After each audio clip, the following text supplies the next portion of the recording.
Chaz here with PointGuardU.com. Best of Las Vegas, alongside Vegas' own Chase Jeter. Chase, not what you want out there, but before you went down, you were playing great. Tell me about your game.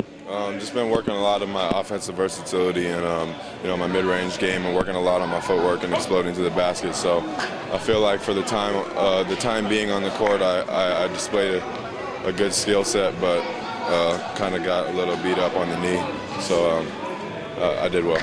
Now Gorman won another state title. I think you had 21-20 or something in the finals. Tell me about that run to the ring.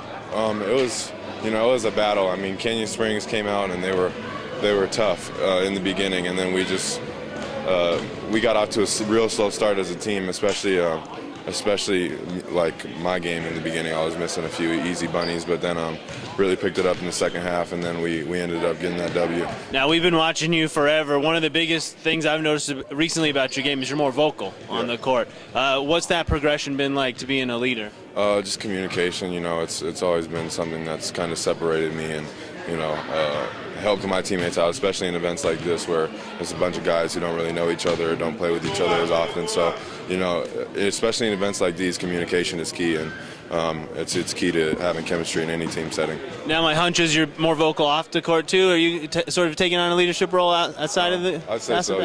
Yeah. I mean, I'm a leader, so I look to be the lead guy, in every situation. So. Now, a school like Gorman, so many greats that come before you. Sometimes you got to wait your turn. You playing varsity as a sophomore. Now that you're ready to step up, what are you looking forward to in the future? Oh man, just winning another state championship.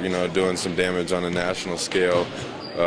And then, once the time comes, the McDonald's All-American game and Jordan Brand Classic, all those type of events, and just represent my school and my family. It might just be the hair, but you do look taller. Have you grown this past year? Yeah, I have. I'd say about 6'11", but I might be pushing 7 feet. All right. Yeah. And give me a little dream vision preview for this summer. Ray Smith, Tyler Dorsey, Paris Austin, Kobe Jackson. We got great guard play, great team setting. We've had a few workouts, so we're looking pretty good, and I'm looking forward to the summer. I got to sneak a couple recruiting questions in. Like I said, we've known you for so long, it's weird to read on the internet now. Duke leads, Arizona catches up. Did you just have an in-home with Arizona? The in-home visit how did that go? It was well. It went well. What did they tell you, or sort of how are they selling the program? They presented about how they'd have me in their program ready to play as soon as I got there.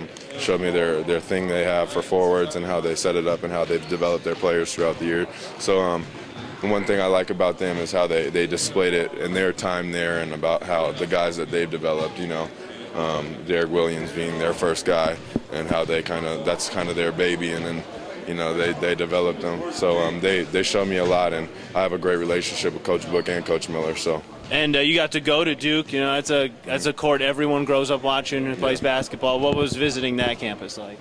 It was awesome. I mean, the atmosphere in general was crazy. The fans there, the Cameron Crazies, just the overall environment.